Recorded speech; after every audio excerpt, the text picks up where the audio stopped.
Kako osvajati nova tržišta? To je jedno od osnovnih pitanja većine privrednika svugde u svetu, pa i u Srbiji. Zato je naravno neophodna promocija u inostranstvu, odlasci na sajmove, što većini malih preduzetnika u Srbiji predstavlja veliku finansijsku prepreku.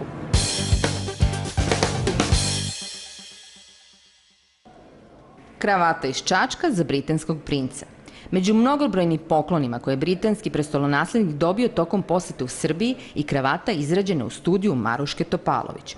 Ova Čačanka 2 decenije od materijala visokog kvaliteta pravi kravate i ručno oslikava marame i ešarpe.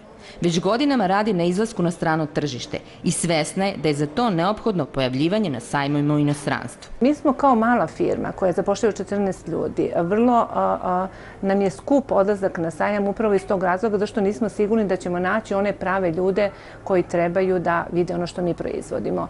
I svi naši dobavljači iz inostranstva kažu da je sada sajam postao upravo samo prezentacija poznatih firmi, da se vrlo malo nađu agenti koji su potrebni za vaše poslovanje. To je sad pitanje da li će vas neko vidjeti i da li ćete nekom biti interesantnije, pogotovo što mi radimo male serije. Naravno, mi možemo da uradimo 1000 istih komada, ali nama nije cilj. Za nastup na sajmu u inostranstvu prema procjeni naše sagovornice potrebno je najmanje 10.000 evra. Štand na nekom sajmu je od 5 do 7.000 evra. Zatim su potrebna sredstva za njegovo uređenje i promociju. Kao pozitivan primjer navodi odlazak u Moskvu pre 3 godine, kada su preko Privredne komore Kraljeva održali u ambasadi Srbije promociju, kojom je kasnije omogućila sklapanje poslova u Rusiji. U stvari te neke male prezentacije na kojima se pozivaju određeni ljudi, određena klijentela koja je vaša ciljna grupa, da tako nama može da se pomogne našim malim firmama koje u stvari su uspjele same da naprave svoj put na tržište i koje su uspjele da opstanu neko vreme iza sebe.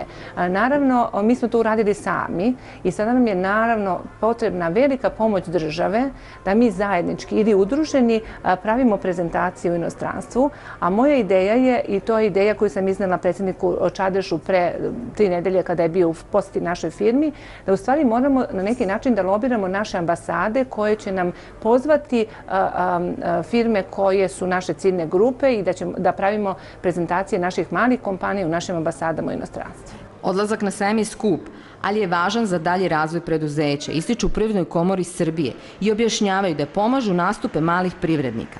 Komora zajedno sa razvojnom agencijom obezbeđuje izložbeni prostor, a finansira opremanje samog štanda i do 60%. Potrebno je nekoliko izlazaka na sajam da bi se stvorio pravi utisak o kompaniji, ali i utisak kompanije o samom sajmu.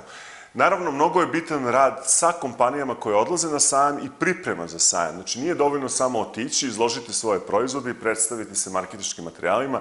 Potrebno je unapred saznati ko su potencijalni kupci, da li su to recimo trgovinski lanci, da li su to određeni distributeri određenog profila koji su potrebni kompanijama.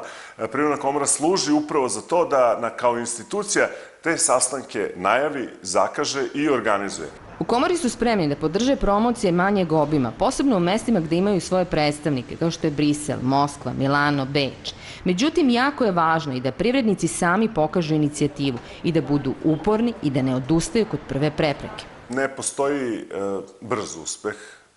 Pre svega kada neko počinje da osvaja neko tržište, potrebna je upornost, potrebna je temeljitost i potreban je zaista ozbiljan prilaz i marketingu i poznavanju svog partnera. Strateška odluka kompanije da osvoji neko tržište, njihova upornost i na neki način insistiranje najčešće urodi plodom. Ja verujem da nema kompanije koja je 2 puta se za redom pojavila na nekom sajmu, predstavila na adekvatan način i koja na tom tržištu nije uspela. Dosadašnje iskustvo pokazuje da se najčešće tokom nastupa neke kompanije na sajmima prehrane odmah pojave prvi ugovori, dok je za ostale oblasti ipak potreban malo duži period dogovora i pregovora potencijalnih poslovnih partnera koji su prvi kontakt ostvarili na sajmu.